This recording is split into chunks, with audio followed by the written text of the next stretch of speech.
2023. Wow, where did January go? Here we are, starting February off, and we're starting off with a work session on a very important item. Our quarterly update regarding the 2019 through 2023 strategic plan.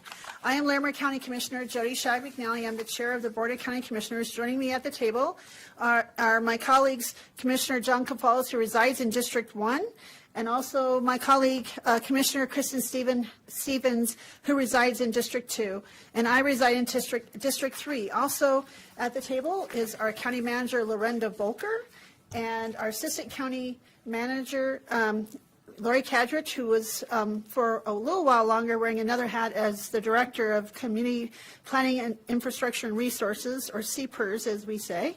Also, Bridget Harris, our Director of Human Resources, and Laura Walker, who is our, Workforce and Human and Economic Services. Health Services. So I can never get that right. I apologize.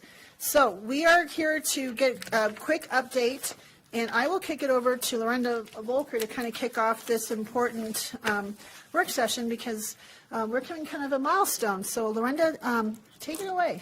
We are celebrating a bit of a milestone. This is the first quarter of the last year of the strategic plan. And so many of these items you'll see have made significant progress.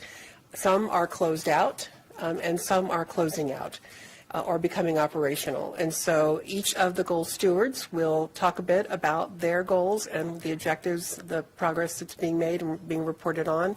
You have this report in front of you, and we will be happy to answer any questions. So shall we just go in goal order, or do we want to shake it up? Goal order, okay. Right. Lori. Thank you.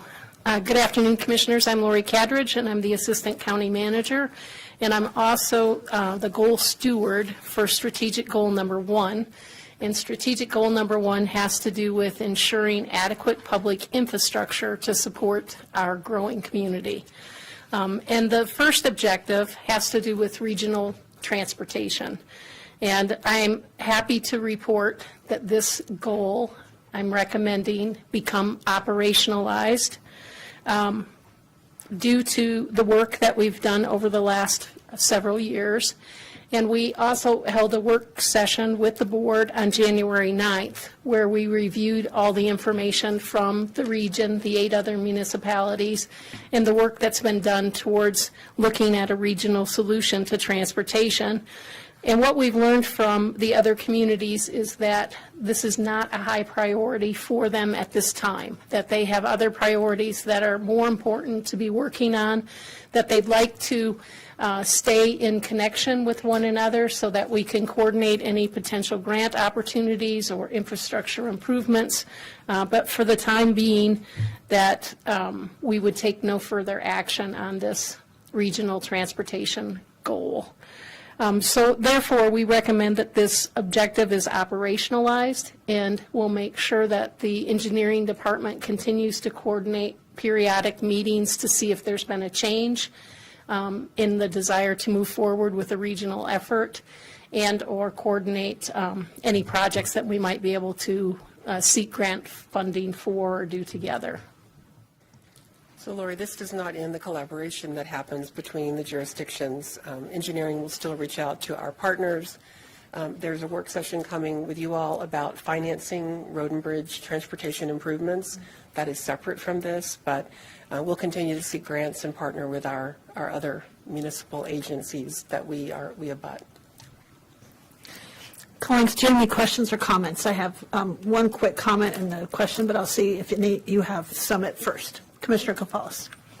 Well, I'll defer to Kristen at the moment, then if time allows, I'll offer a question or a comment. My only comment would be I think that this is the right approach going forward. I mean, clearly, if we don't have support from our neighboring communities to look at some kind of regional funding opportunities or some kind of, which would be either a tax or a regional transportation district, then I don't see any way going forward beyond, us looking at some of these needs piece by piece and seeing how we can finance them. So,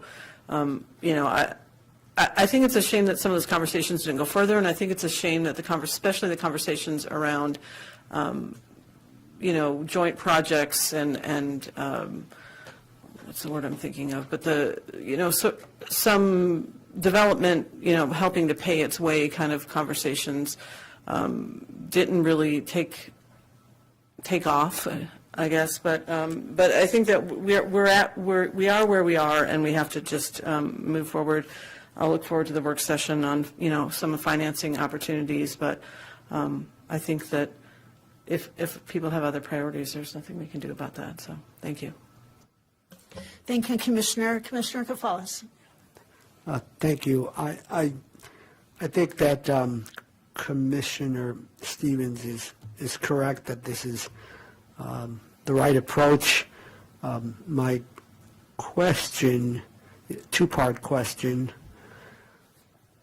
is, and Commissioner Stevens can speak to this, but this would not preclude our work with the North Front Range MPO or CDOT, which is, I think, looking at a regional approach to transportation. And also, this would not preclude particular projects that have been identified, for example, transportation options from Wellington to, to Fort Collins. You understand what I'm asking, Lori? Please. I think Commissioner Stevens is going to answer the first part. I'm going to answer a little. So, yeah, we'll continue to work with the MPO and the Upper Front Range on some of the issues or some of the transportation planning. I mean, some of the issue is that there's just only a certain amount of money that flows through the MPOs, and it's not a huge dollar amount. So we have projects on the 10-year plan, both for the Upper Front Range, for the North Front Range, and through CDOT that we will continue to work on. As far as transportation from Wellington to Fort Collins, there is, my understanding is that there is a bus a couple times a day potentially that is a pilot program that's happening through Transport. So I think that that's an opportunity. And then there is, through CDOT, there is with Bustang, they are looking at an option from Cheyenne to Fort Collins, which has been, I believe it's Cheyenne to Fort Collins or Cheyenne to Loveland that's been looked at. And so, we have asked the whole time, can there be a stop at the Wellington exit? And I would hope that CDOT would consider that, and I think they would. So I think that there's some opportunities, but yeah, it doesn't preclude anything. It's just the kind of money we would need to do the projects that have been identified will not be available at the MPO level. And so I think that just we'll have to have further discussions on how we fund those. Thank you. Commissioner Kafalis, did you have any further comments or questions? Thank you, Madam Chair. Lori, can you verify that Transport is doing a bus a couple times a day between Wellington and Fort Collins? I know there was a pilot program with a van. I'm not sure if that's what the commissioner is referring to, and I think that's kind of, there are mixed results with how well that's working. I can follow up on that. I do know that we did receive a request to apply for grant funds for a bus between Wellington and Fort Collins, and that we referred those folks to Transport because we're not in the transportation business. And so they may be the same thing, but I'll double check on that. That would be wonderful. Thank you. Mr. Stevens. I actually just looked it up on the Colorado, and it looks like it, so it says the town of Wellington is piloting a long-awaited twice-weekly bus program that travels to downtown Fort Collins, the free program, which started September 14th and runs through November 9th. So apparently the pilot piece is over, so it might be good for us to find out how successful that was. I think that's what Town Trustee Gator was involved in, that particular project. Okay. Thank you, colleagues. Thank you, Commissioners. As the executive sponsor of this first goal, strategic goal and this first objective, I think we heard it was great that we went out and did that roadshow I guess, of all the different municipalities, their city council meetings, and I want to thank staff for their extra above and beyond work to go to all those meetings and sit and present and gather that information. I think that was helpful to use that for decision-making. And yes, it's disappointing that, they are maybe not looking to, as we were maybe in 2018 and 17, looking at coming forward to trying to work together on some regional projects. And I know, I'm glad to hear that we're still going to be collaborating on where we can work together, and it's going to be probably project by project, but I think it'd still be great to see if we can continue the conversations on what those projects might be and where those opportunities for us to work together. Because I know as we go west away from I-25, we have projects that are, that I travel on almost daily and weekly that are, I can tell are every week or every month or every year, it's starting to get more and more congested, and just know that, I think eventually we're going to have to come back and talk about how we do this together. So I want to just thank you for all your work. I do think that for what this goal was, is kind of looking like it's operationalized. I did have a quick ask, if you could maybe follow up.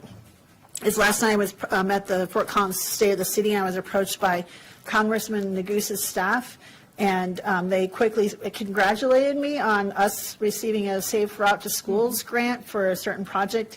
And I was like, thank you, but they said we just got awarded this for the county, and I just, I don't know if that was, I'm looking at you like that because we did just receive a grant award yesterday. and that would probably be I the think one. it's the same one, but it's not a Safe Routes to School. I believe that's the funds that'll help us do the expansion of County Road 17. Isn't that related to the shoulders there? Yeah, I believe the one that we were awarded yesterday, and I'll look it up when my goal team. This is the wording they use, that's why I just kind Yes, of caught. yeah. So I wanted to confirm. It's similar to that, but it's not limited to schools. So a lot of the federal funding that's coming out right now requires a community to have a safety plan in place. And so our team put together a grant request to do that particular report, and there's a special name for the report that I can't think of right now. But I'll look that up and get it to you. And we did just receive that either yesterday or the day before. Okay, thank you. That would be great. I was very, very glad to hear we got some grant money, but I wanted to make sure I understood what it was for. And that's how they reference it. And I thank them so much for keeping, for monitoring that and supporting us and being aware of those things. But thank you, Lori. Is there any other questions or comments? Otherwise, we'll move on. Move Thank on you. to objective number 2, which has to do with implementing the Tier 1 improvements identified within the solid waste infrastructure master plan. And our original goal back in 2018 was to have diversion by 40% diversion by 2025. The current projection for diversion is 50% diversion by 2030. And we'll be able to accomplish that by working with our private partner, who has now been selected, Republic Services. And just today, I was over at the landfill, meeting with their team of 15 experts that were on site, everyone from people who were their engineering team to design the transfer station, the new materials recovery facility, which is a type of recycling center, but the type of recycling center that can process the commodities so that they can go right to market, and then the new landfill. And so we had a very robust discussion, and our team has been working with their team all day yesterday and all day today. And then Dwayne Penny, the director there, and myself met with their executive team to discuss the future of contract negotiations and getting a draft. And so we expect we'll have a draft contract coming sometime in the next 2 weeks. And all that is to follow up on the board's direction to continue moving forward in negotiating a contract with Republic Services after we did a request for proposals to seek private partners for operating the transfer station, new landfill, and then the materials recovery facility. So I think for 3 years I've been coming to this group saying, we're getting ready, we're getting ready, we're getting ready. And I'm overjoyed to say we're actually starting to do something there. And we have a lot of, Dwayne and his team have a lot of work that's been prepared. So there are permits in place, there's approvals in place, and now it'll be modifying those documents so that Republic Services will be the lead on those kinds of things, and then beginning construction. Great news. Sounds Yes. like a great couple of days. Actually, a great week this week for solid waste. So. Yes, the team is very excited about the work that's going to happen. Under objective number 3, there are a couple of different areas in there. The first one is on street reconstruction, and the county manager spoke about that a little bit ago, that we had an update to the board just this week, and we'll be looking at implementing improvements to the public improvement district process. We'll also be looking at funding for our regular street projects in addition to this, but putting together a more comprehensive plan on how to maintain the roads that we have and that we're responsible for, and then providing options to people for the roads that they're responsible for. And I thought the most important work that's been accomplished under this particular objective is actually creating an inventory of our street system. So up until now, we have not had a subdivision by subdivision inventory of the streets, whether they're paved or whether they're gravel or whether they're dirt, and all those other documents that go with it, whether there's a homeowners association or a road association or they're part of a public improvement district. So our staff has worked for almost a year to get all that work done and identified over 1,100 various subdivisions that we have. And now we'll be able to better track all that information and reach out to the various subdivisions to see if they're interested in forming a public improvement district. So good work by the team there. Under the next category is the broadband.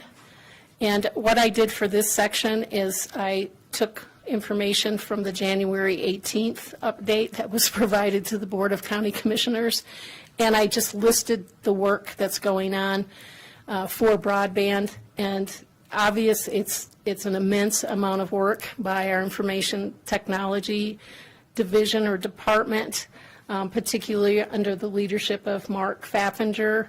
And I think if he were here today, one of the things he has said to me often is none of this could happen without the good partnerships that we have with Loveland Pulse and with Fort Collins Connection, and that there's, according to the list he's put together, there's over $10 million of work underway right now to bring broadband services to underserved areas.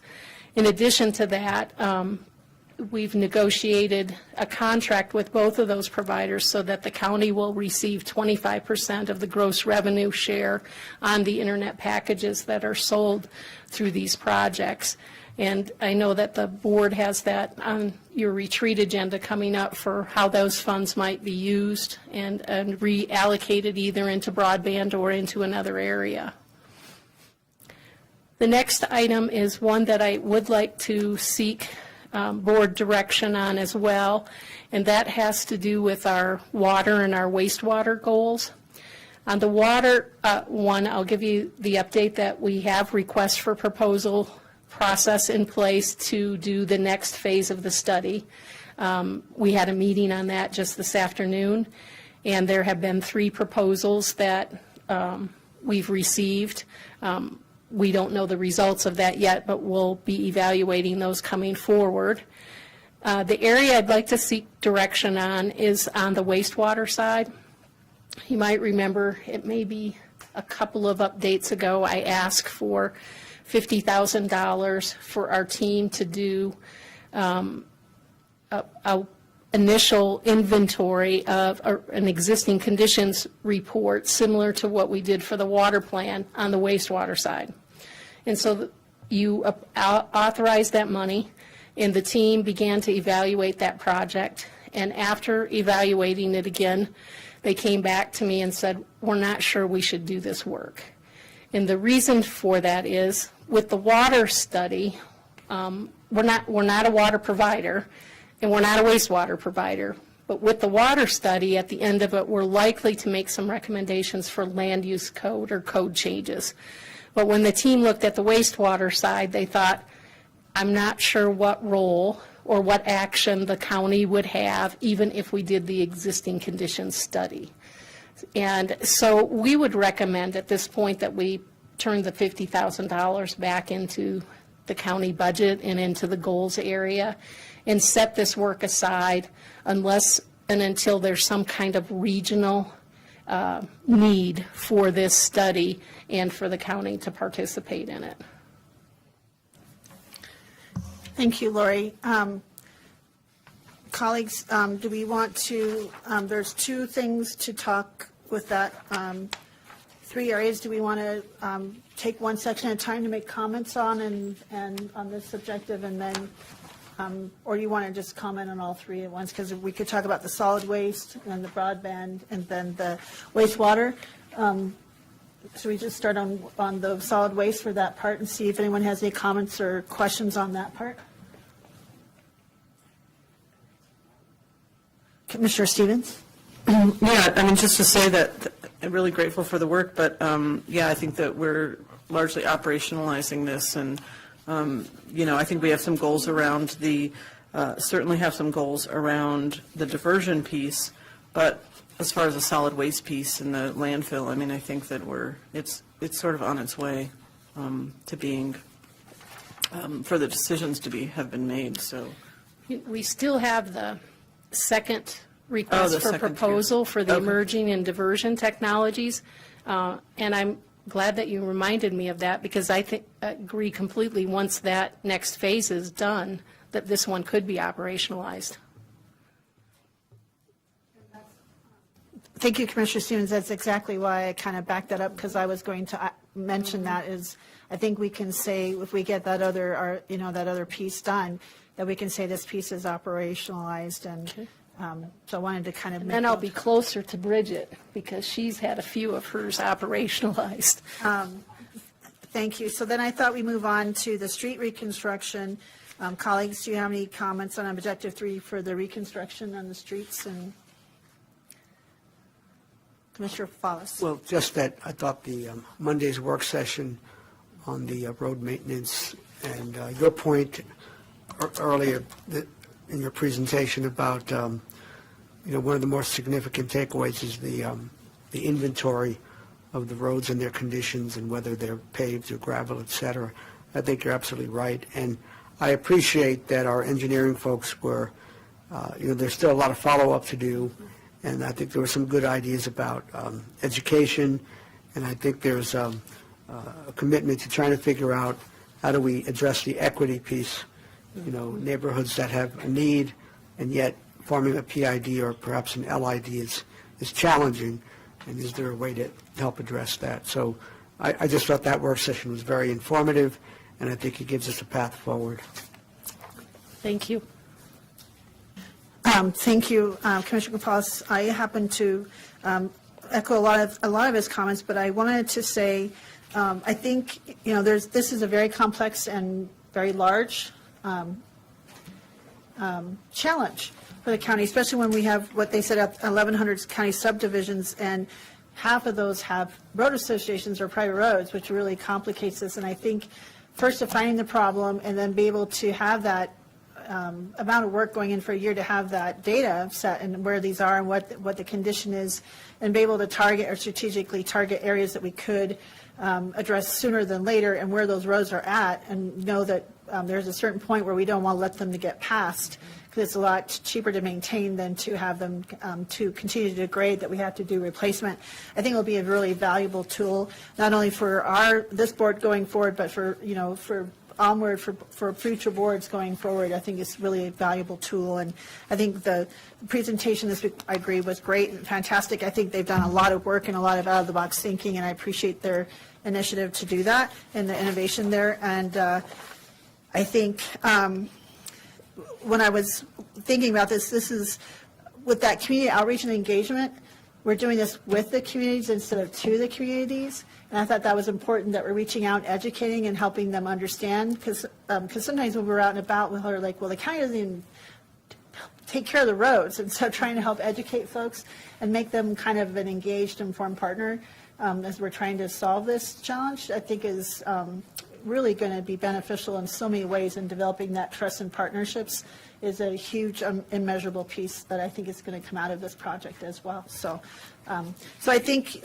are you thinking this is still maybe not operationalized or still in progress, or how do you feel about that one?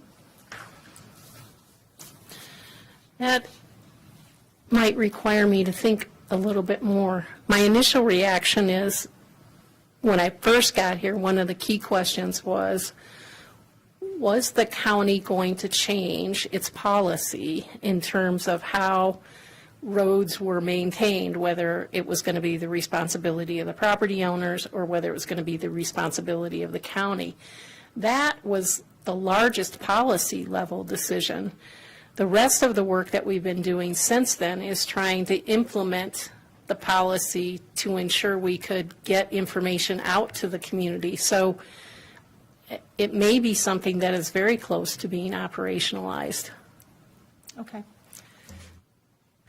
Just for future thoughts as we're going into this. I'm making notes. Yeah, well, I'm just thinking, because it's certainly even in the last 2 years, this is what we had, that presentation on Monday was a big step forward. So Right. was I think this might be the third work session we've had on how to better implement the policy we have in place. And so it could be very close to that. I'll ask Eric what he thinks about that. Wonderful. Colleagues, do you have any other comments or questions on that? Lorenda, do you have any?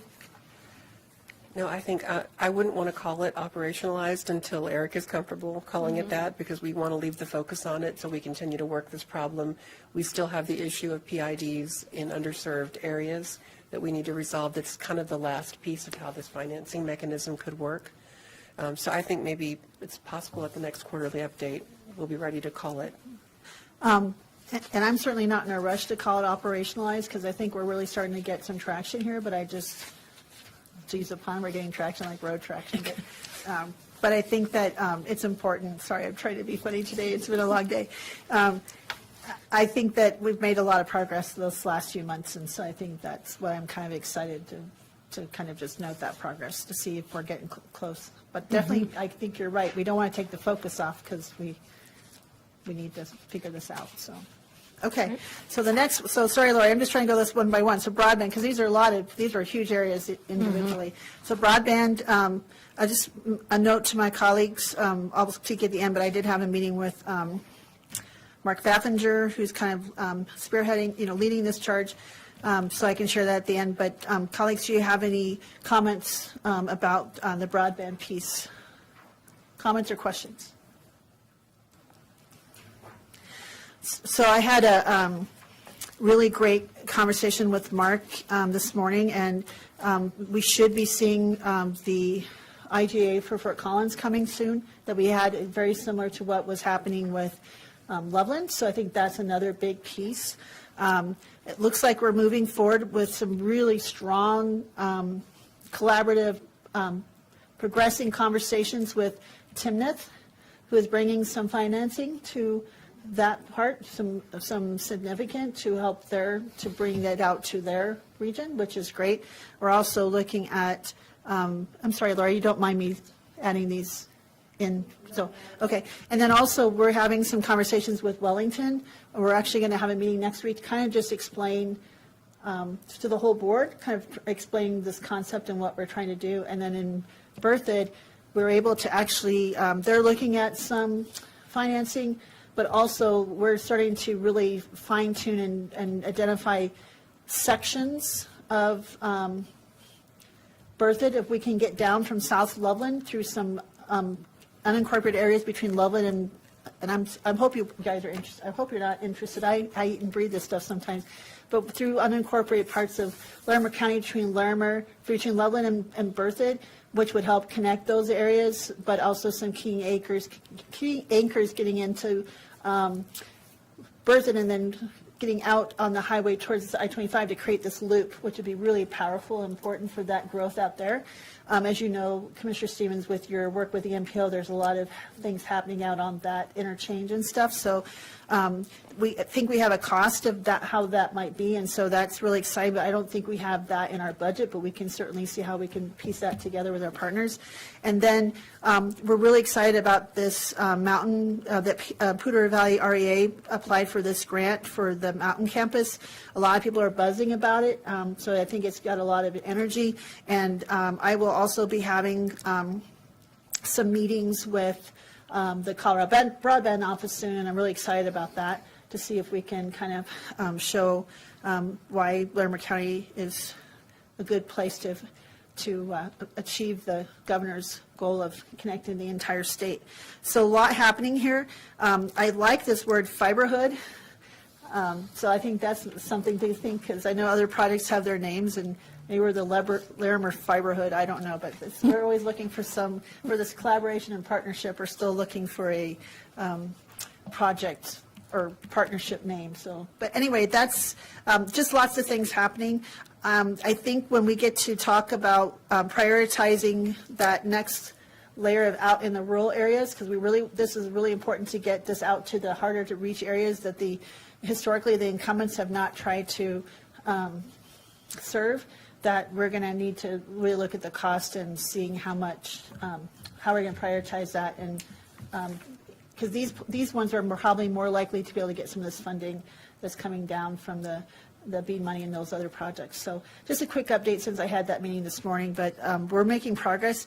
I'm not sure whether it's really operationalized. I think we're kind of made a big thing going forward through.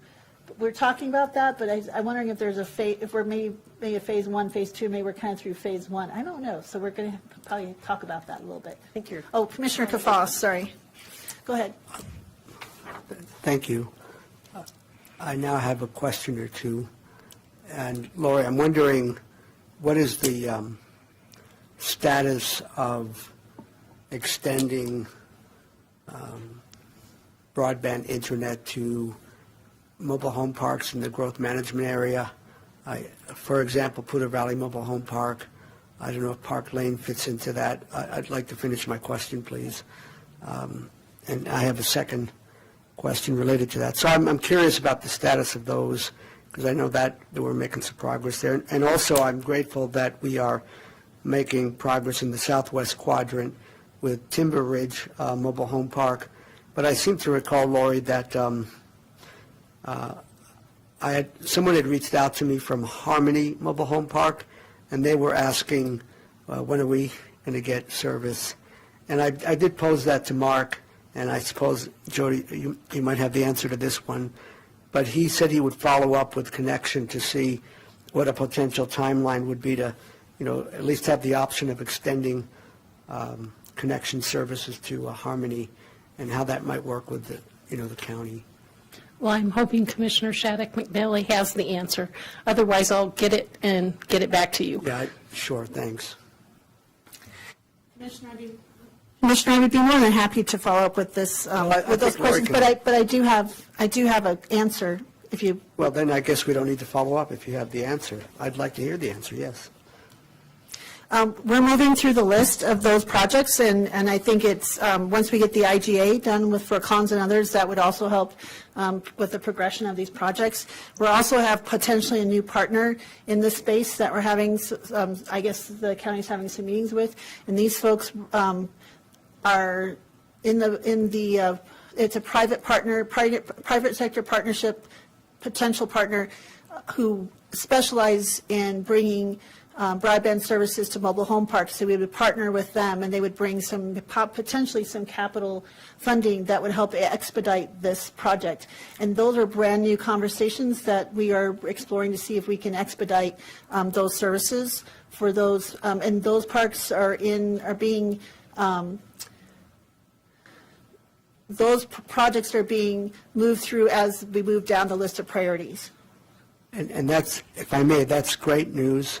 I still would like to know if there's an updated time frame regarding the request from the Harmony Mobile Home Park. And Mark is doing so much and I think we had this conversation early January or perhaps December, and, much to his credit, he said he would follow up, and I've not heard back. And I don't know if there is a specific timeline. I can follow up I with know, them. it's no big deal, but Okay. it'd be good to be able to tell him, maybe in 6 months, that kind of thing. I would love to be copied on that so I understand, because I don't think we can say, I think the IGA and the timing, all of that is really contingent on some of the progress of these as well, so. Okay. Can I ask a clarifying question? Is Commissioner that Sim. Harmony Village that you're talking about? They're in city limits, right? Well, and maybe, Harmony Mobile Home Park, is it called Harmony Village? Is it the one that's kind of near, what's that? It's the one that Sarah is involved with, or is it whoever Samantha? Samantha, that's why. yeah. Okay.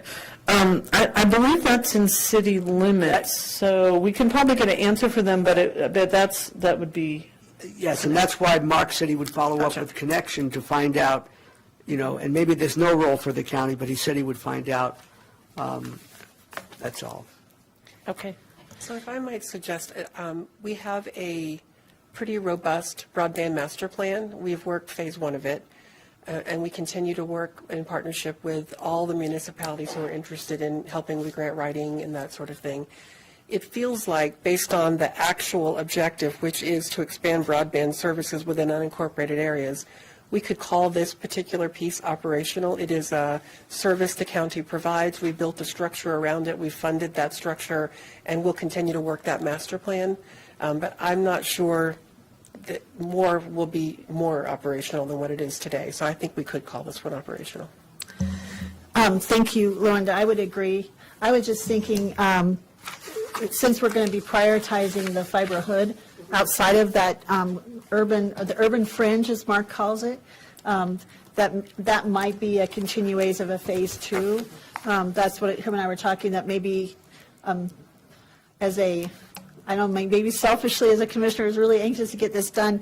I didn't want to kind of take, like you said before, take the focus off, since we've got the ball rolling and we might have some momentum to keep these projects going. But I agree with you. I think this with wherever this objective is, we've kind of achieved a lot of that. I just think there's probably this next phase to get through, but just a future conversation. Sure. So- And I think like any of the service areas that we have, we'll continue to come to you and seek guidance, and we'll talk about it during our ARPA work sessions as potential funding becomes available or projects come up.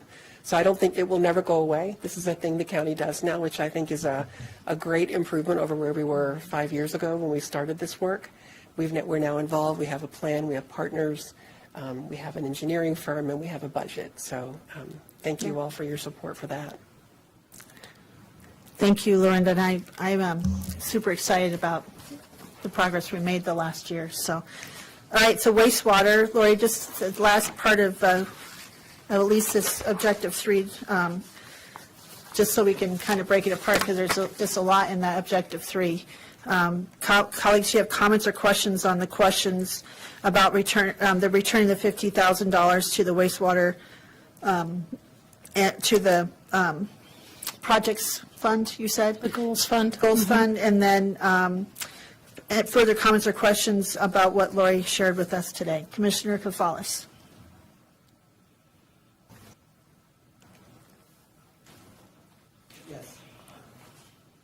Yes, I have comment or question, or sometimes they're together. Regarding the RFP, where we've received 3 Yes. proposals, what is the time frame for selecting the vendor and beginning with phase 2 of the water master planning? I skipped that meeting today, so I don't know when we're going to get back together as an evaluation team. I know that the request was sometime within the next week or two. As an evaluation committee, I'm participating on this one, so I can get the more specific, what they figured out for the time frame back to you later. It sounds like it's going to be soon. Yes. That we'll make a decision and we can move forward with phase 2. Yes, it sounded like the first few minutes I was in the meeting that we had received an adequate number of proposals and that they were responsive to the scope of work that we had put out. And so that it looked like we'd be able to to make a determination. And thank you, Lori. And regarding the Red Feather Lakes projects, potential projects, I appreciate that you mentioned them in the paragraph, and just wanted to make sure that you were aware that, some of that discussion is around the public restroom facilities, and to the credit of Chris Hansen, who is in the public what did I say? Yeah, Chris Hansen, I'm getting too many emails from him. Family. Good Lord, thanks. Yeah, to the credit of Chris Manley, Environment and Health Director, he actually submitted the pros and cons of different vault system versus a system where there might be a leach field. So I think there's some robust discussions coming up regarding that smaller scale project, and the larger discussions regarding the wastewater system, where originally we had a request for $9 million of ARPA funds. Know that we're not going to give $9 million in ARPA funds, but I want to make sure that folks know that, to the credit of Mark Peterson and his team, and certainly Chris Manley, there will be a special meeting on March 2nd, PAC meeting, Red Feather Lakes PAC meeting, to discuss options for funding, the road maintenance stuff. And so there's going to be a really deep discussion about PID, LID. They're actually having someone come from Severance to talk about special taxing districts. I mean, they're getting really serious about trying to figure out, is there a way to address the operations and maintenance, whether it's of the public restroom facility, which is a smaller scale, more immediate project, or potentially, the larger scale. And one last point I'll make on that, in terms of ARPA funds and all that, according to Chris Manley, he feels confident that Red Feather Lakes would be eligible for state revolving loan funds. Well, Lori, you know this better than I, that could potentially help with those capital investments of, let's say, $10 million to do a more comprehensive wastewater. But ultimately, they still have to figure out how they're going to operate and maintain for 20 years. But March 2nd, this should be a good conversation, and we keep making progress. That's all. Thank you. This has all given me enough time to look up the name of that grant. Yeah. Oh, So the name of the grant is the SS4A Action Plan Grant to Larimer County, and they're making an official notification today. And it is for Safe Streets and Roads for All Action Plan. Okay. So it's a plan that needs to be completed in order to apply for some of the other funding that will be coming down the road. And the dollar amount is $240,000. Thank you, Lori. I appreciate that update. So that's why it was, I think they said safe route to school, but it's safe streets? Safe Streets and Roads for All And maybe- Action Plan. And maybe they said that and I went safe route to schools, who knows, but, so, okay, I appreciate that. Commissioner Stevens, do you have anything to, I appreciate you getting that. Would love to get an email just so I educate myself on that. Commissioner Stevens, do you have any questions or comments on this wastewater water? Yeah, I support the direction of returning the $50,000 to the goals budget. We're not going to get in the business of wastewater systems. It's clearly expensive, even for smaller communities. So until it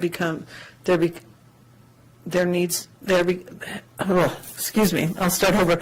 As soon as we find out that there might be more regional partners or some kind of interest in this, I don't think we should create a study just to shelve it and not do anything with it. And it seems like we definitely won't be getting in the wastewater system or the water business. That, to me, is for communities to decide, like Red Feather, certainly can help them explore resources if they have that interest. But I don't think it's a space we want to move into.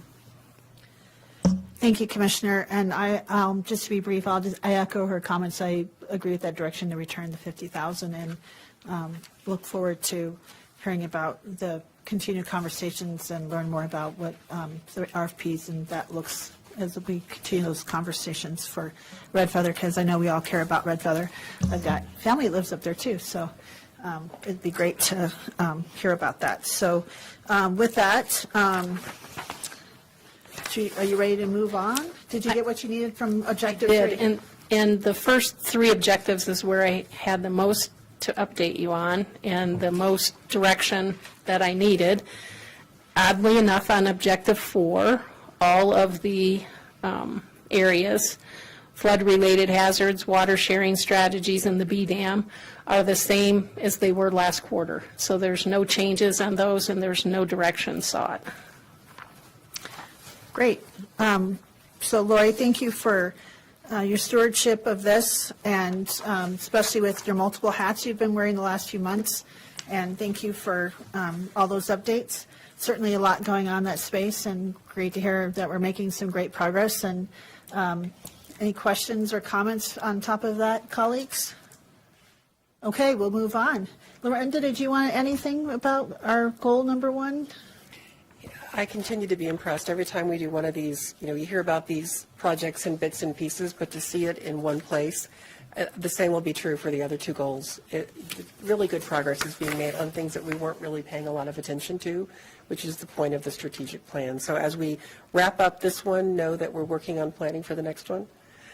So I hope these folks will still raise their hand and want to participate. Thank you, Lori. Great job. And busy week you've had. 10 days, I guess. So we'll move on to number 2, which I believe is the executive sponsor is Commissioner Gonzalez, and Laura Walker is the goal steward. So I know Laura's ready to probably got lots of information like Lori did to share with us. So Laura, I turn it over to you. Sounds good. Thank you, Commissioner. So I am Laura Walker, and I serve as the Human and Economic Health Director for the county, and also the goal steward for goal number 2, which is really surrounding, quality of life and economic opportunity for our community. So I'll start with objective number 1. So this, fairly recently, we had our work session with the board. It was at the end of, I believe it was at the end of last year, where we gave a more updated presentation of the health and well-being dashboard that is in development. Our plan at that point, knowing that the board was pleased with what they saw and felt that this was a good use of resources and would be a helpful tool for various populations, for yourselves as policy level decision makers, but also for programs and departments within the county to help them have a quick and easy and kind of a one-stop shop for data around the populations that they serve and the initiatives that they have going on in their departments to make programmatic level decisions as they go and where to invest county resources, but also for the general public. Again, to have a more unified and single source location to go and get information about our community and what's happening with different populations and services that happen, those type of issues. So we followed up with a presentation, a little more abbreviated than what we had done at the work session, obviously, but we did give an abbreviated presentation to all the department heads at the January 13th department head meeting. The agenda had gotten a little long, so I think we were a little clipped in our attempt to be thorough, but at least all the department heads had the opportunity to know that this tool is out there and that it will be becoming available to them. Our next step, we do need to solidify, and Kelsey Lyon, our objective lead from the health department, has gone out on maternity leave, so we're covering some things, but a little bit slower momentum with her well-deserved time away to add to her family. So we are looking at still probably in first quarter having a mechanism for people to give feedback on the dashboard, and that would be both for internal to the county as well as the general public. But we want to make sure that mechanism is in place before we publish the website, so that if there are errors or problems or ideas that people have, that there is a communication methodology for them to get that feedback to us. So more to come at the next quarterly. I believe by the time I'm in front of you in second quarter, the dashboard will be published by then, and we can start talking about how many hits we're getting and from where, and whether or not we're getting feedback from the community, and some updates at that point. Are there any questions about Objective 1?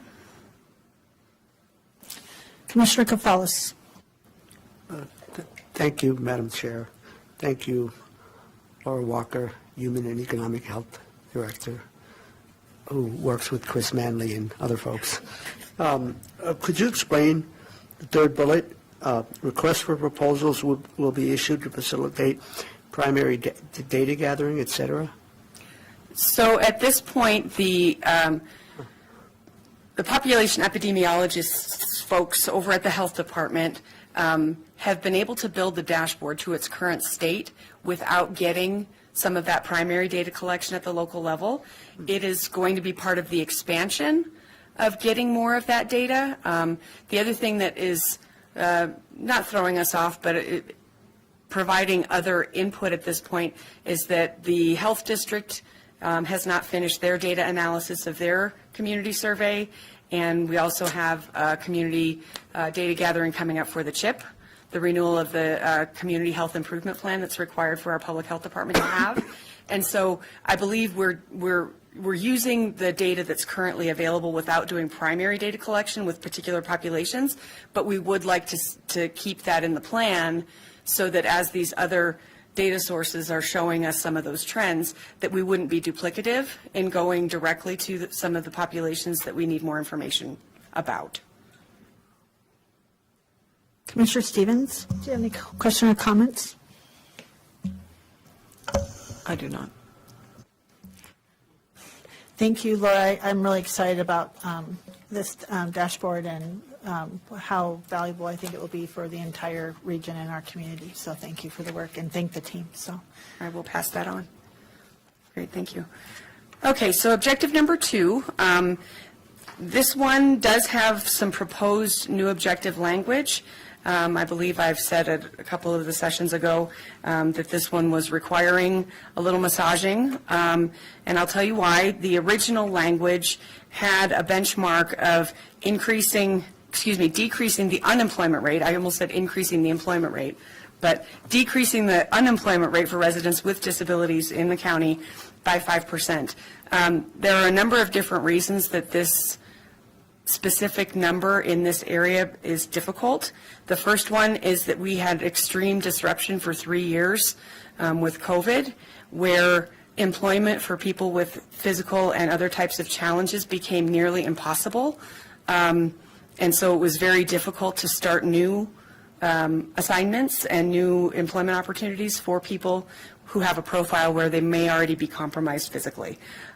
We saw the same thing with our senior tax work-off program as well.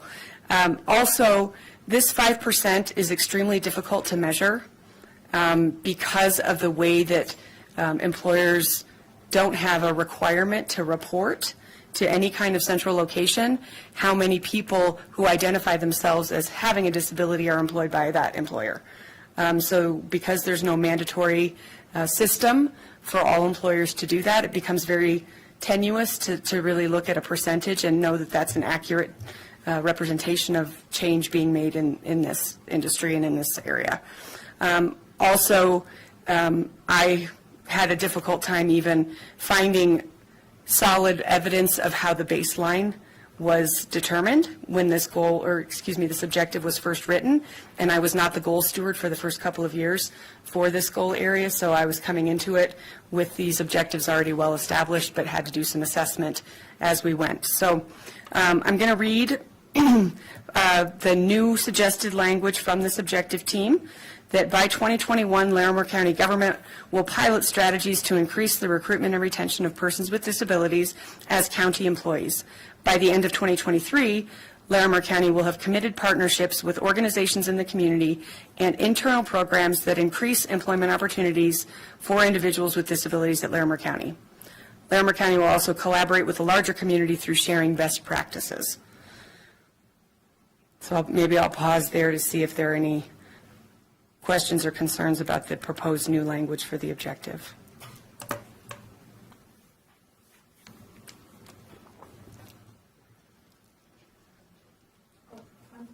I'm sorry, I was reading, I heard it, but I also wanted to read it.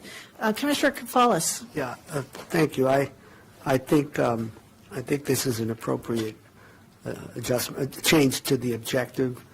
A couple of thoughts are, one is to further clarify that when we talk about employment opportunities for persons with disabilities, we're talking about the whole range of disabilities, physical disabilities, cognitive, et cetera. We're not just focusing on persons with intellectual and developmental disabilities. Because I know there's been, maybe it's on my end, a little bit of confusion about that.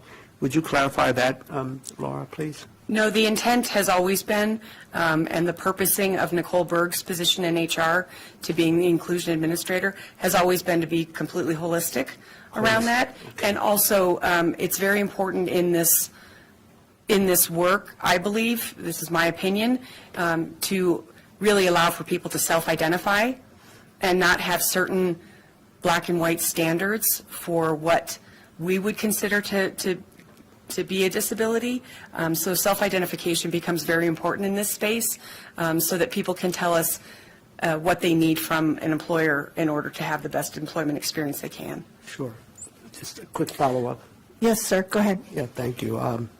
Thank you. I appreciate that. And just regarding the last sentence, collaborate with the larger community, I think you already know this, but Yvonne Myers, who's been a real champion of hiring folks, and in particular with intellectual developmental disabilities, and of course, she's now with the Fort Collins Area Chamber of Commerce, but I was chatting with her a little bit at the event regarding educational pathways to employment, the report that was done, and I asked her, you're not going to forget about the need to make sure that all of our economic workforce development activity, we not lose sight of trying to help, people with disabilities have meaningful employment. She said, oh, no.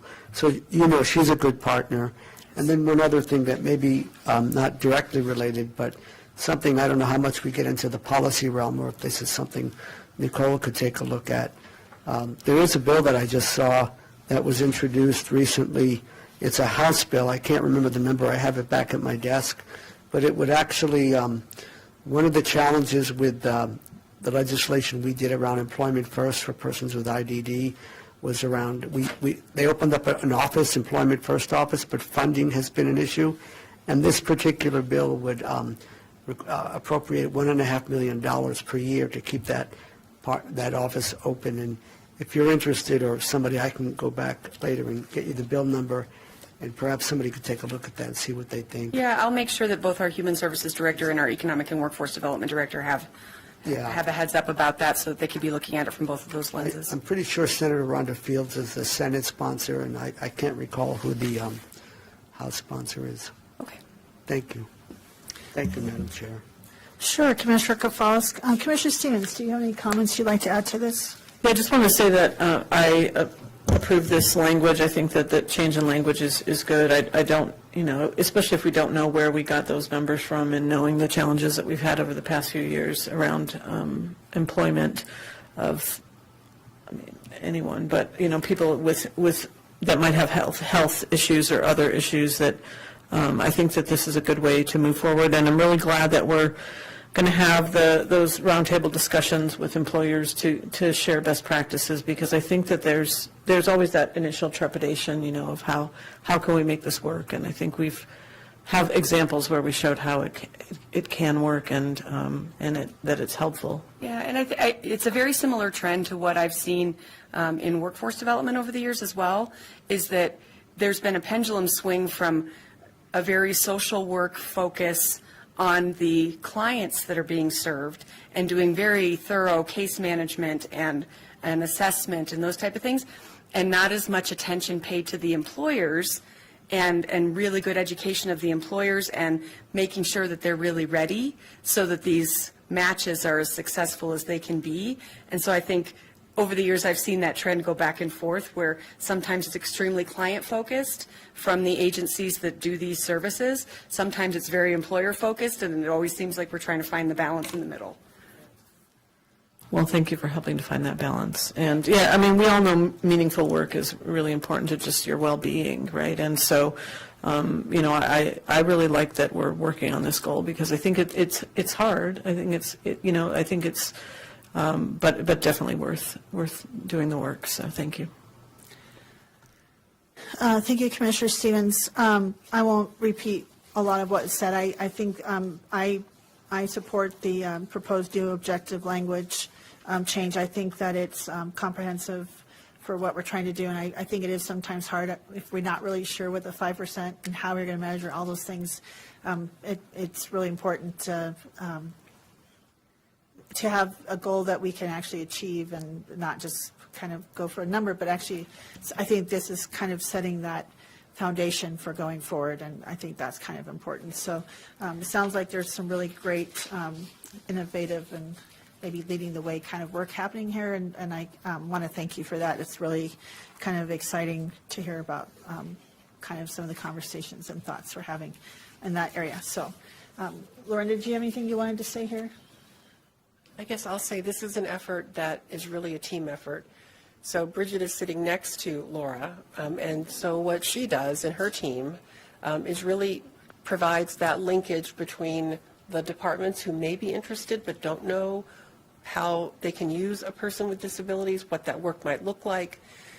They've been creative in HR in not pigeonholing jobs so that we can pull parts of jobs out and have that work done and provide meaningful work for both the county, the department, and the individual. So this is a really respectful process that, frankly, the strategic plan brought to light and kicked off, and the county is, I think, embracing this as much as any employer and working through some barriers that we are happy to share so that perhaps others don't have to work through some of the same learning pains that we went through to get this off the ground. So congratulations to the both of you for the work in this area, because I know this was a real team. Great, thank you. I guess we'll move on to the next objective. Great. So number 3 is quality childcare. And it's funny to say that this is essentially operationalized since it's kind of moved externally, at least for the coordination part of things. But I guess if we're using that term of operationalizing, I think that qualifies for this one. But I do have 2 significant updates around quality childcare in our community that I thought would be appropriate to go ahead and include since we don't have an active objective team that's being led at the county level or being coordinated by county staff working on these issues, but there is activity in our community happening. So the first one is regarding the ballot initiative for 2023. I did receive a copy last week of what that organization that was being coordinated by the Early Childhood Council, but included a number of other community stakeholders around childcare. They produced a ballot report last week that was very comprehensive. I'm hoping that the board has seen that. Hopefully I'm not telling you this for the first time. And so that is moving forward, and so we'll have to see if we can work out the details between that group and the county, who would be the receivers of a county level sales tax, as we do for behavioral health.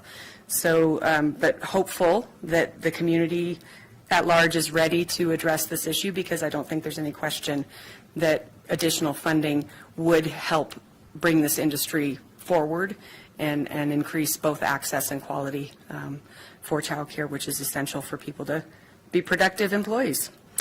And the other piece is that the Visit Estes Park Marketing District was successful in passing ballot language for an additional lodging tax, and a portion of that tax, I'm not sure, I don't think the details are known yet of exactly what proportion of those proceeds will be going to childcare, but it's a combination of affordable workforce housing and support for childcare in the Estes Valley. So looking forward to seeing how that plays out. I'm in close contact with the Assistant Town Manager, Jason Damweber, about this issue and offering any support from the county as far as any child care expertise that we might have here, or just bouncing ideas off. We've made ourselves available to the town of Estes for any of the actual distribution of those funds or just questions that might come up. Any questions about objective 3. Thank you, Laura, and I have to echo your comments that passing that lodging tax was a really big success story, because I know there was a lot of doubters in the community that this was possible, getting that with just new legislation passed, that we could be able to put that lodging tax on the ballot. But the community was, I think, kind of very strong and supportive, that this was something that was needed. And I'm really grateful that you are partnering with that, and the county's partnering with the town to help support as this goes forward. So this initiative is extremely successful and helps the needs up there for workforce and childcare, which I've heard about a lot over the last few years. So colleagues, I'll go with Commissioner Stevens. Do you have any questions or comments? No questions, really. Thanks for the updates. Appreciate that. I have not had a chance to look at the report, so I'm looking forward to seeing what that'll look like. But certainly we have needs in our community around childcare, and so I think we need to start addressing those. And glad to hear about the Estes Park. I knew that was successful, but I think it will contribute to their ability to provide childcare in a town where it feels like a childcare desert for many people. So thank you. Commissioner Kovales. Do you think we're moving in the direction of operationalizing this particular, or I know that Heather, our Human Services Director, is very involved at the state level, and certainly looking at the Child Care Assistance, Colorado Child Care Assistance Program, CCAP, rate changes, and that we're doing active recruiting of potential, providers and so forth. Any thoughts there? So I guess it would be a matter of, when I say operationalizing, I mean that the work will continue, because this is going to have to be a focus for our whole community. But whether or not it's delineated as a county organized and county facilitated objective team that is taking tangible steps toward this, we're part of the process, but it's being led by another agency at this point. So that was really, it's not that the work is going away or that the attention would wane from the county on this issue, because we all have to be paying attention to childcare.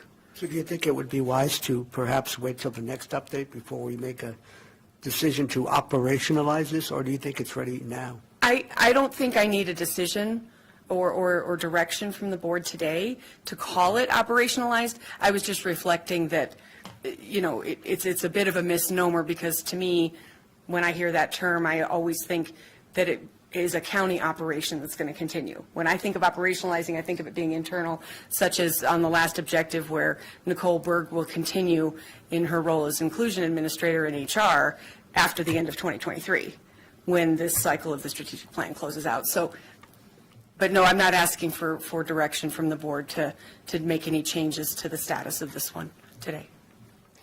So, I'll just add here, to me, this is one of those great examples of convening a community group, identifying an issue around childcare, working the problem, and someone else saying, we'll take the lead in this area.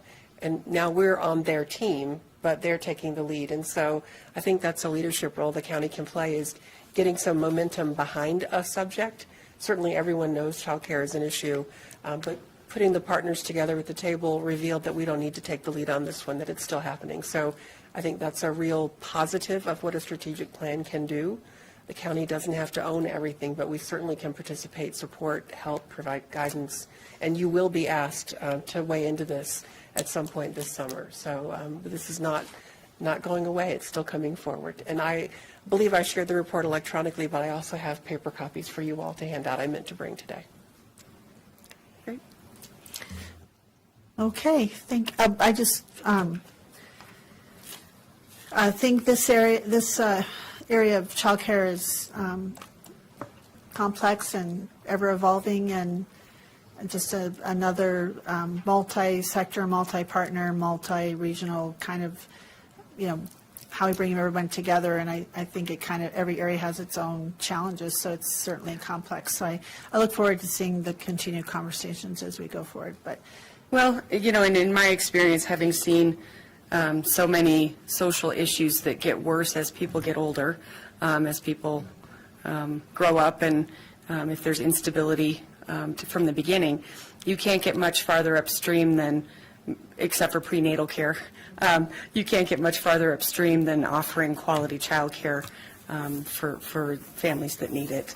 And so I really see it as not just a solution for employers and workforce and for families to feel comfortable that their children are safe during the day, but it's a prevention tool. It's a prevention tool for some of the things that we see later in life, whether it's educational attainment, safety, system involvement. It's all those things. So I really do see it as one of the most important things we can work on.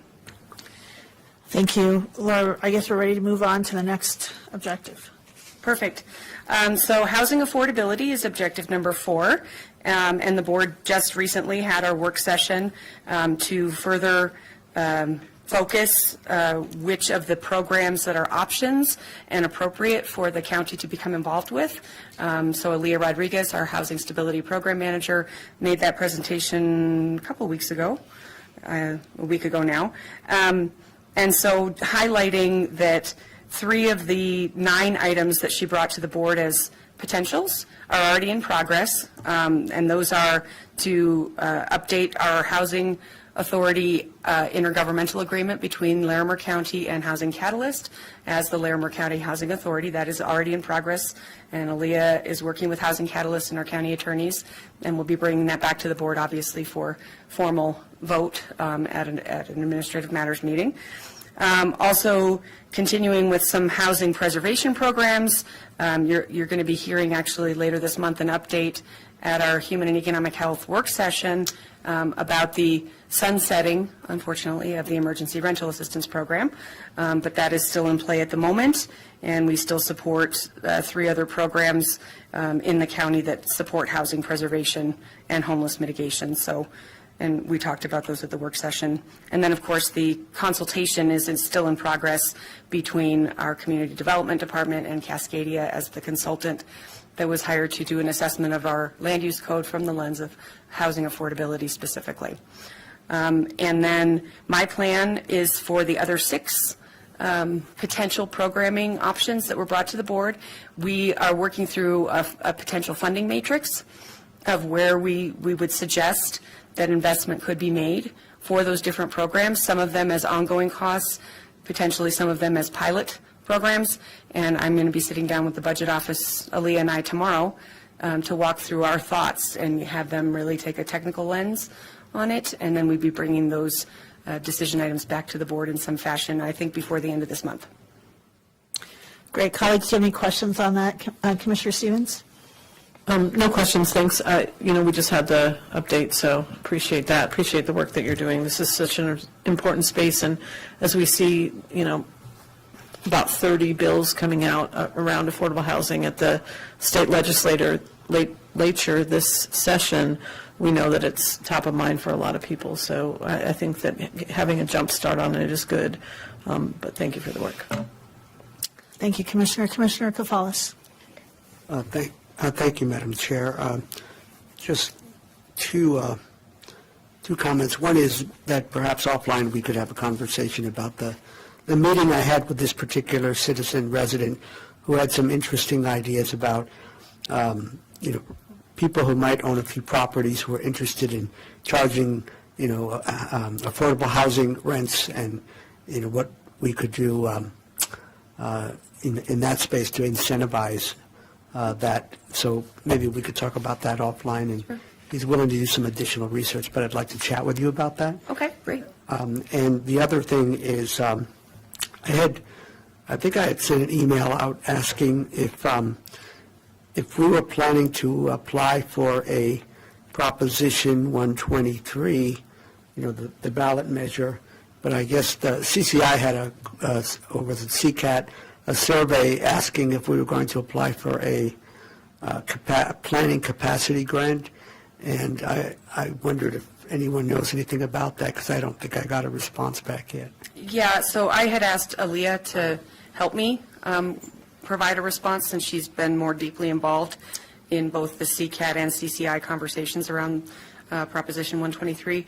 And her report back is that the Department of Local Affairs is looking at a way to define the baseline for each community. so that they can then speak to a 3% ongoing annual increase. But I'm kind of back to my numbers problem that I had with objective number 2. If we don't know where the baseline comes from or we can't trust the baseline, it's difficult to be able to prove that 3% required annual increase in affordable housing for a community. We would have to have all of the municipalities within Larimer County provide that as well. We couldn't do it just for the unincorporated areas of the county. So the likelihood of the county being a lead agency to pursue planning grant type of funds, I don't think is a high likelihood. However, we would certainly be willing to partner with any of our, municipal friends in order to support an application that they might make for some of those planning dollars. Do we know if any of the municipalities will be applying? for such- Because we don't have the baseline numbers yet, I don't think anybody And how will we is get ready the to baseline apply. numbers? Department of Local Affairs is going to establish those for the entire state. Okay. So we're waiting for them to produce those numbers. But we will keep our eye on it, and any opportunity that I might have missed or Aaliyah might have missed in our assessment, we will certainly come back to the board if we feel like there's an opportunity for the county as an entity to apply for funds that would be useful. Thank you. Commissioner Stevens, anything to add to that? Thank you, Laura and Aaliyah, if she's listening in. Again, another very complex and large challenge for not only us, but our region and maybe the whole country at this point. And so I know we have extra tools in the toolbox possibly with 123 and some of these housing bills that may are not toolboxes, but maybe taking tools out of the toolbox. We're not sure. I mean, there's a lot going on, and certainly it's going to be an interesting session to see how this helps us advance our goals. So just want to say thank you for all the work. There's a lot to track with that. So let's, do you have anything else you wanted to add? Oh, Commissioner Kafalis. Just really quickly, before we go to the next goal, the bill that I mentioned earlier, it's House Bill 1124. It's funding for services for Colorado Employment First participants, and it's basically an appropriation to help with supported employment. Fields is the Senate sponsor, and there's somebody called Representative Mandy Lindsay is the House sponsor. But Okay. it's 1124. I'll look into it. Thank you. Thank you, Madam Chair. Okay, anything else to wrap up? Great. Thank you, Laura. Great job. A really large goal, and thanks for all the work. And again, it looks like we're making some progress, because that was a great session with our housing strategies with Leah, and a lot of work went into that. And thank you again to Leah. But that seemed like that really helped us feel like we're got some strategies, some concrete things where we know where we're going. So that's great. So we'll move on to goal number 3, which is the executive sponsor is Commissioner Stevens, and we have Bridget Paris here, who is the goal steward. Hi, Bridget. Good to see you. Good afternoon. My name is Bridget Paris. I'm the Human Resources Director and the Goal Steward for Goal 3, which is Larimer County government is ready to support the future service needs of our residents and visitors. Objective 1's been operationalized. That has to do with the space reduction and facilities master plan, and kind of a side note on that as well, the remote work program came out of COVID and has been an ongoing driver to support this continued, opportunity for increasing space and, working through the county. So just know that operational has really moved forward and continued to do good work, especially working with Heidi too, and some of the greenhouse gas emission stuff. So that continues on. So when we say it goes operational, it really still continues to grow and engage in things we haven't thought about looking at. So the next objective is around county employee workforce characteristics. We have a focus on 3 characteristics: adaptive, collaborative, and inclusive. We spend a lot of our time in the area of inclusive. But this, I think the important items to note that this team's been working on is strategies for awareness in education in all three of those areas, but primarily in being inclusive. And the training platform and the materials that we have access to have been a large,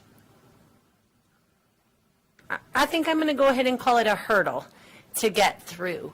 Content needs to be purchased because of the changes in technology.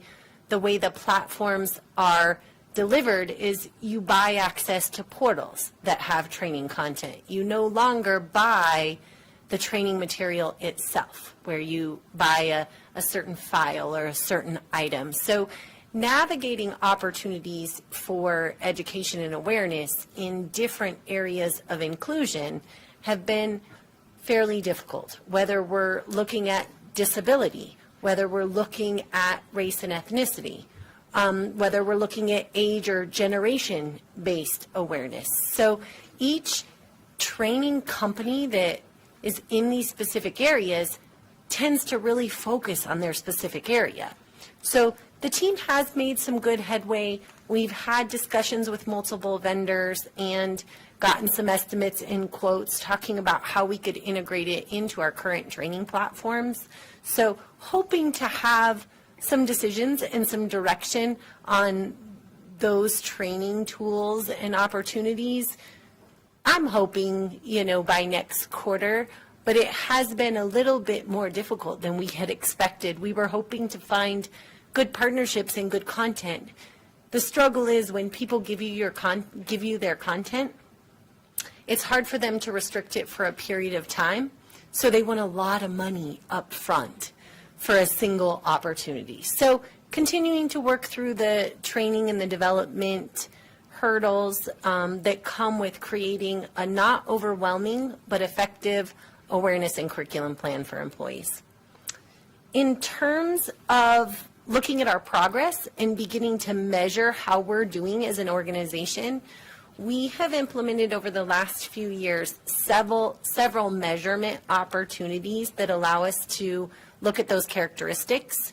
3 of those are the performance management tool, which does annual evaluations and asks employees to be ranked on those 3 characteristics, as well as we've tagged employee survey questions that align with those characteristics, and then we can do an analysis based on demographics, including age and ethnicity, and compare trends over time.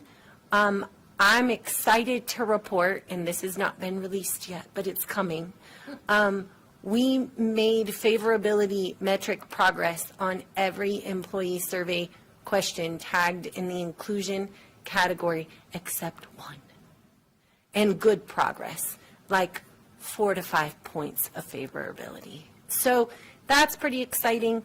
The other is we ask through the recognition system that each shout out is tagged with a characteristic, so we're able to look at what type of activities or recognition is being called out under each of those characteristics. So the team is starting to break down the data that we're getting from Nectar in those 3 characteristics as well. So pretty excited about us being able to see and kind of measure our project when we progress here. When we talk about operational, these things are now all integrated into HR, where the ideas have come out of the team and they've recommended that we implement these. None of these are going to go away. This is something that we'll stick with, we'll report on, and we continue to learn from. We tag our training offerings by characteristic and by leadership development. So we're starting to hook all these characteristics across all pieces of the employees. So super excited about what that looks like, and we'll do a final diversity EDU assessment at the end of this year that we can compare to the one that we did when we started and see if we're making any progress. That's great news, and I'm wondering if for those folks like me that attach several characteristics to our shout-outs, Is that causing a problem? Did you want us to just do, or are you able still to track that even if there's multiple characteristics Yeah, attached? to it? because an activity or a recognition that somebody does isn't going to fit necessarily into one bucket. And I think that's what's important to recognize is we pick those 3 characteristics not because they're standalones, but because those 3 characteristics together create that behavior and that expectation that we want to see in employees. Well, that's great news on the progress. Colleagues, do you have any comments or questions at this point about what Bridget just shared? Commissioner Stevens?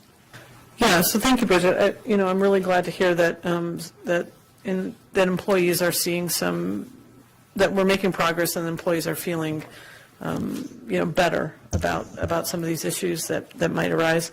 I guess I would just stay in contact about, with the content that might need to be purchased, because, if that needs to be something that we look at as a budget item, it's important for us to have that training. And so I appreciate us being sensitive to the price point, but I also want to support the work that you're doing. So thank you. Thank you. I echo that. Commissioner Falls? Okay. Great. I think I just want to use as an example and how it all ends up tying together is when employees are reporting certain characteristics that are unique to them as an individual, whether it's disability, whether it's race or ethnicity, there's a trust and a comfort that comes, a trust and a comfort in their employer for them to be able to report those characteristics. And that awareness and education and how they are treated as an employee creates the environment that allows them to be comfortable to report that information to us. We still have a large portion of employees who do not provide us that information, even when we do voluntary reporting. So it's reasonable that I can say we're doing better. We're doing better on those that I know, right? I don't know what I don't know, and I believe our greatest opportunity for growth is to increase the number of employees that are comfortable sharing that information with us so we can use it to continue to get better representation of our employee population. So, when we end this objective, many of it's going to carry over, but that's going to be our big takeaway, is that I need to look in the non-response area. I need to create that education and awareness that makes employees trusting and comfortable to share that information. So I think we still have a long way to go there. Thank you, Bridget. I think there's some great insights coming out of this, so I really appreciate you sharing all that. So we'll let you continue. Perfect. Objective 3 is enhancing service deliveries. We had 5 small teams. I guess I'll start with credit card processing, sorry. They are working on the implementation of the credit card. Oh, that's number 4. I'm ahead of myself. Number 3 is document translation. We still have a balance in document translation. So my little sheet here is wrong. That's why I confused myself. Document translation project still has some money left in it, and we continue to run that program out of HR. So when departments need documents translated to serve the public, Nick still coordinates that service. Ongoing, I don't know what we'll do with that or where it'll operationalize to. Goodness.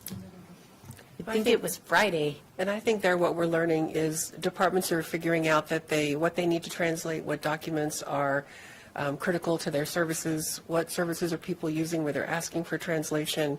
This feels like one of those things that once this budget runs out, it becomes a department responsibility, just like any other printing cost would be. But this, I think, demonstrated to all the departments, this makes good sense. It's not hard. There's a service that does it very accurately and legally. And so I think that's the real takeaway from this particular piece. Yeah, and I think departments got creative, too, with our website transition where you have the opportunity to translate in Spanish. Rather than just posting a PDF, they're actually putting some content on their webpage, because when that translation clicks to Spanish, or the language is there, rather than having to translate a bunch of PDFs. So also a use of our tools, what's critically necessary to be translated in a document. And we've offered, I think our last batch, we did other language other than Spanish. We're picking up, I think we did some in Mandarin, and we did another, I think it was Russian that we did. So we have a couple other areas where we've done forms for clients that we serve in other languages. So I do think it's helpful. Thank you, Bridget. I guess we'll keep going on. Yep. The small teams that worked on service categories for improvement of services, most of those have been wrapping up, and we're just working on a final write-up for the commissioners. Overwhelmingly, that guy, I hope, will finish up here in the next quarter, that portion. So really, we're going to likely be able to close Objective 3 out here in the next quarter or so. Great news. Objective 4 is our data objective. You have some awareness. There's the credit card processing that I've really been wanting to put together. The contract is complete and signed, and the implementation of the project has begun.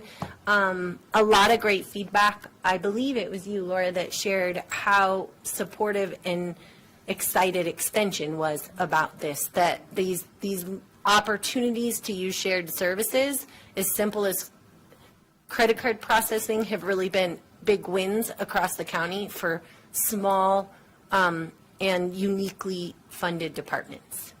So big win, I think, there. Data strategy, I'm sure you're aware, Josh has taken on a role that includes performance, budget, and strategy, which is exciting.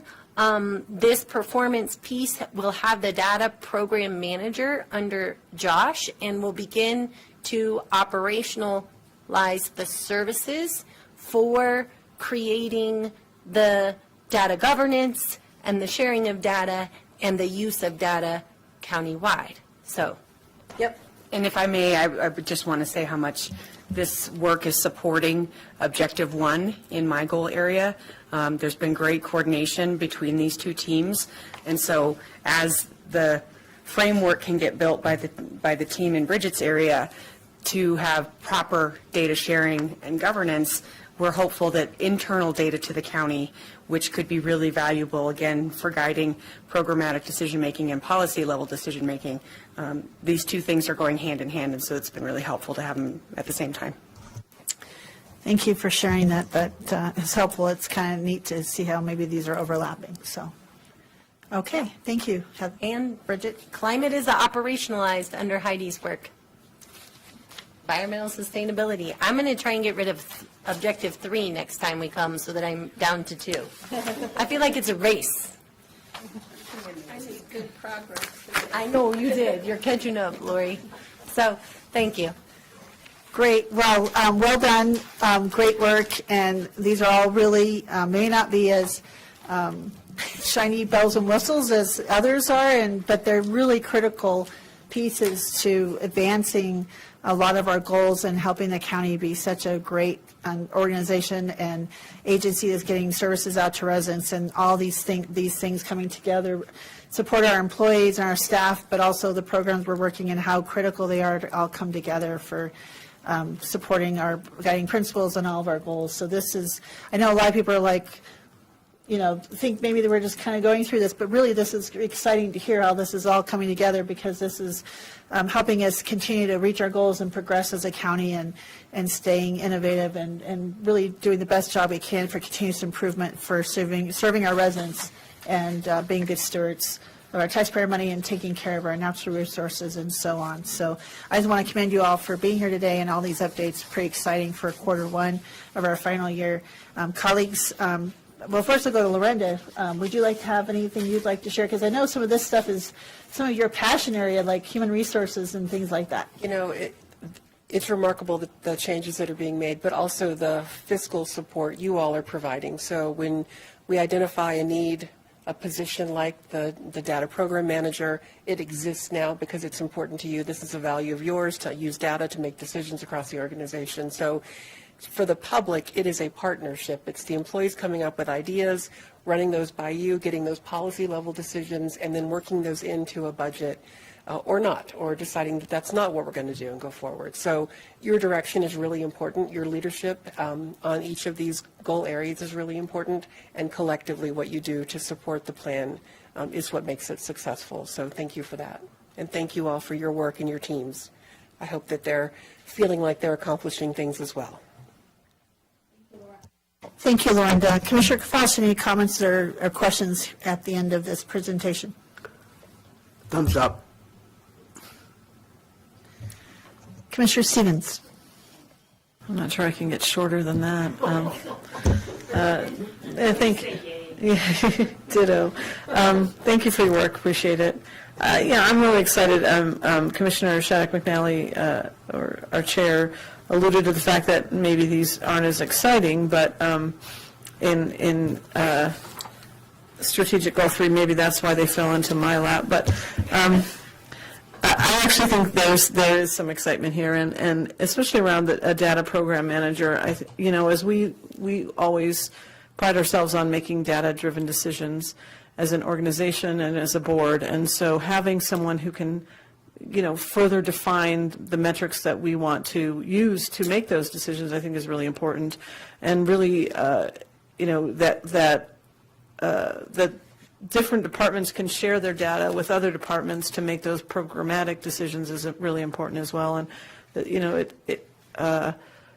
there's a thing about collecting data and then what do you do with it, right? I mean, so we're not collecting it for just to collect it, right? We want to actually make good decisions with it. So I'm really excited about this work. Think that looking forward to seeing who we hire for that position, because it's a crucial piece of what we do here. So thank you. And thanks for all the goals. I think that we've done excellent progress, and we're looking forward to having conversations fairly soon about what the next strategic plan looks like. So thanks for your work.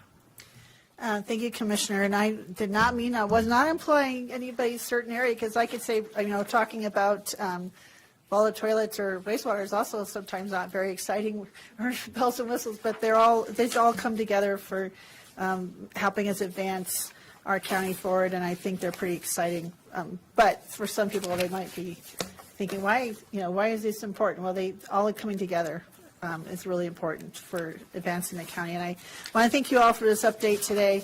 Appreciate all the work. There's a lot going on, obviously, here at the county. And every time I get an update, ask for an update, what's happening in the county, and I'm like, okay, which area you want me to talk about? Because I could talk for hours about all the things we're doing. There's so much happening, and it's great to see all this progress. So thank you, everyone, for being here today. I look forward to our next update and the conversations as we start on our new, thinking about our new goals and engaging the community to work with us on that. So at 3:08, we are adjourned. Thank you all. Have a great afternoon.